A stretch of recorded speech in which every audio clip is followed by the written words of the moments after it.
जय हिंद। आज आप लोगों को मैं त्रिभुज पढ़ाऊंगा। त्रिभुज इसके नाम में ही इसका परिभाषा है। त्रिभुज यानी तीन भुजा, भुज यानी भुजा और त्रि मतलब त्रि, यानी तीन भुजाओं से घिरा हुआ जो बंद आकृति होगा उसी को हम लोग त्रिभुज कहेंगे। त्रिभुज यानी इसमें आपको तीन कोण भी मिलेगा। ये जो तीन देख रहे हैं ना, इस त्रिभुज के लिए बहुत शुभ है। यहाँ पे भुजा भी इसमें तीन होता है और कोणों क्या होता है, तीन होता है।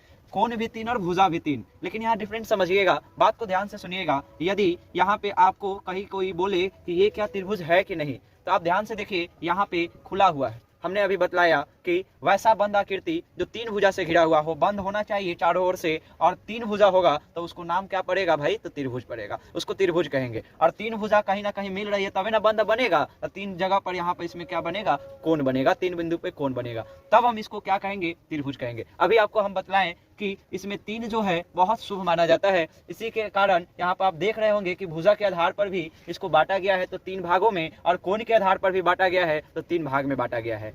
आइए हम लोग समझेंगे भुजा के आधार पर बारी बारी से और कोण के आधार पर बारी बारी से इस त्रिभुज को।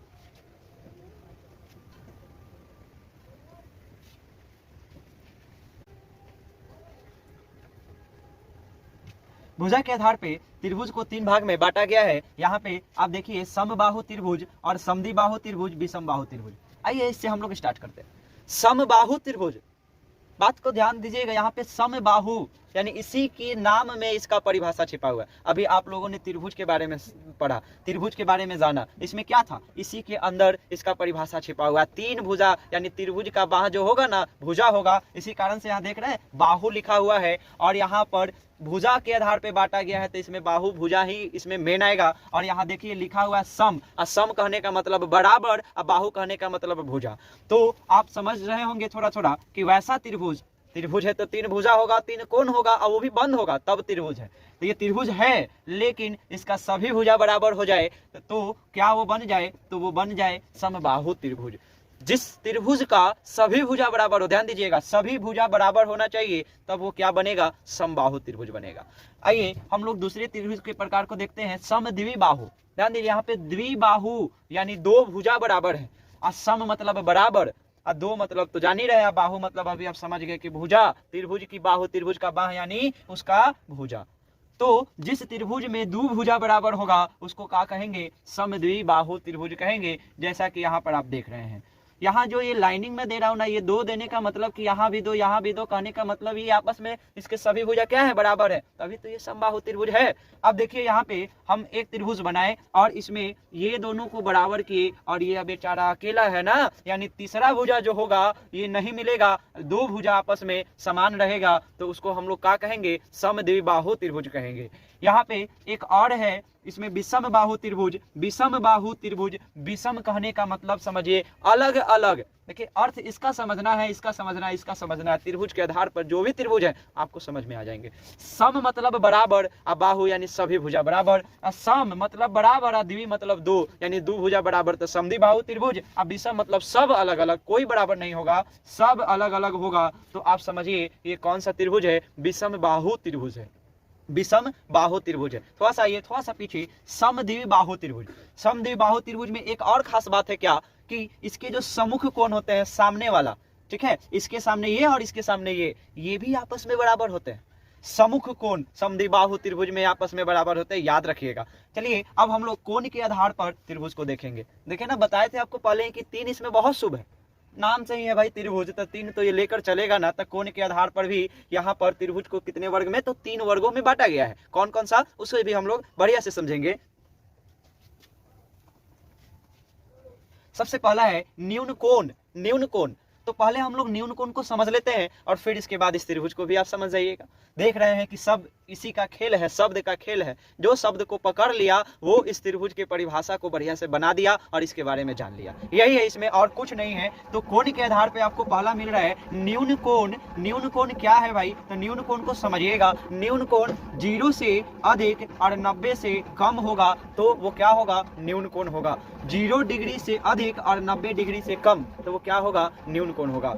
अब यहाँ पे देख रहे हैं कि ये न्यून कोण त्रिभुज है, त्रिभुज है भाई। तो एक ऐसा त्रिभुज जिसमें एक कोण न्यून कोण होगा, न्यून कोण होगा तब उसको हम लोग क्या कहेंगे, न्यून कोण त्रिभुज कहेंगे। आइए दूसरे प्रकार को हम लोग समझते हैं। यहाँ है समकोण त्रिभुज। समकोण त्रिभुज यानी इसमें आपको क्या मिलने वाला है, समकोण मिलने वाला है। यदि आप कोण के बारे में पढ़े होंगे तो यहाँ समझ पा रहे होंगे, उसमें से ही 3 कोण है और यही 3 कोण को समझ लिया तो इस 3 कोण के आधार पर त्रिभुज को भी आप समझ जाएंगे।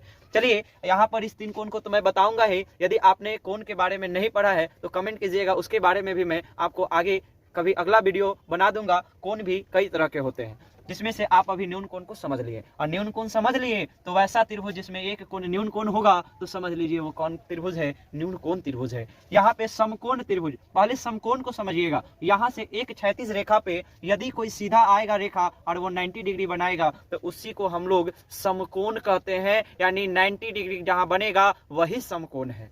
पाइथागोरस प्रमेय में इस समकोण के बारे में मैंने बतलाया था, यदि आप वह वीडियो नहीं देखे हैं तो वो भी आपके लिए बहुत जरूरी है, उसका लिंक मैं इस डिस्क्रिप्शन में डाल दूंगा, वो देख लीजिएगा। आइए हम लोग फिलहाल इसको समझते हैं। वैसा त्रिभुज जिसका एक कोण 90 डिग्री यानी समकोण हो, एक कोण क्या हो, समकोण हो, तो उसको हम लोग क्या कहेंगे, समकोण त्रिभुज कहेंगे। एक कोण 90 डिग्री का होना चाहिए। अभी यहाँ पर देखिए कि सीधा लाइन पे एक सीधा लाइन आकर 90 डिग्री बनाएगा, वही 90 डिग्री तो समकोण है।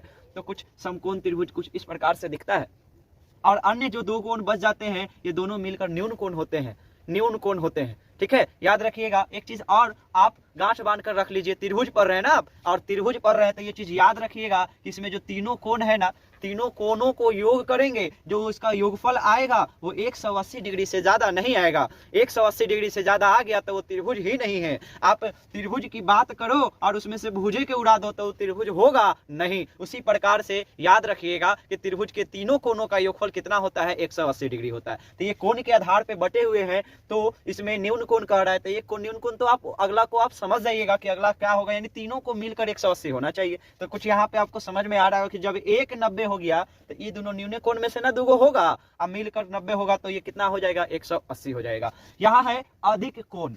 अब इसको हम लोग समझेंगे अधिक कोण को। अब अधिक कोण, जैसे कि न्यून कोण समझ लिए तो न्यून कोण त्रिभुज को समझ गए, समकोण समझ गए तो समकोण त्रिभुज को समझ गए, उसी प्रकार अधिक कोण को भी समझ लीजिए, आपको अधिक कोण त्रिभुज समझ में आ जाएगा। चलिए अधिक कोण त्रिभुज किसको कहते हैं, देखिए थोड़ा सा यहाँ ध्यान दीजिए। हमने बोला कि 0 से बड़ा 90 से छोटा, तो यहीं से इसको पकड़ना है। अब यहाँ 90 से बड़ा तो 90 आएगा, 90 से बड़ा यानी 90 भी आएगा, 90 से बड़ा और 180 डिग्री से छोटा होगा तो वो अधिक कोण कहलाएगा। नहीं समझ में आ रहा है तो कुछ ऐसे आप समझिए, 90 और 90 के बाद हम 91 डिग्री लेंगे, ये भी अधिक कोण है।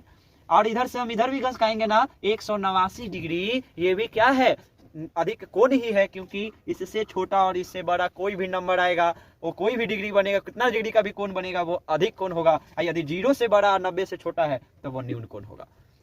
तो हमें आशा है कि इस त्रिभुज के बारे में बारीकी से बहुत अच्छा से आप लोग समझ गए होंगे।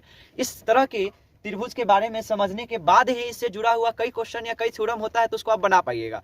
इसके बारे में आपको कहीं नहीं पूछा जाएगा, एग्जाम में आपको थोड़ी बोलेगा कि समबाहु त्रिभुज का आयतन बताइए, तो नहीं बोलेगा, लेकिन इससे जुड़ा हुआ क्वेश्चन आएगा तो वहां पर आपको यदि इसके बारे में पता होगा तो उस क्वेश्चन को बनाने में मजा आ जाएगा, और अच्छे से समझिएगा, बनाइएगा। देखिए कोई क्वेश्चन हार्ड नहीं होता है, वो सब हल्का होता है, बस हमको उसको समझना होता है। त्रिभुज में आइएगा, त्रिभुज पर आधारित प्रश्न बनाइएगा, त्रिभुज के बारे में पता नहीं रहेगा तो आप उसको बढ़िया से बना नहीं पाइएगा और फिर मन नहीं लगेगा। तो वहीं पर कहते हैं लोग कि मैथ जो है वो एक बुरी आत्मा है। नहीं, आप उसे शुरू से बढ़िया से समझिए और समझने के बाद आइए और बनाइए, मजा आ जाएगा। मैथ बहुत आसान है, गणित बहुत आसान है।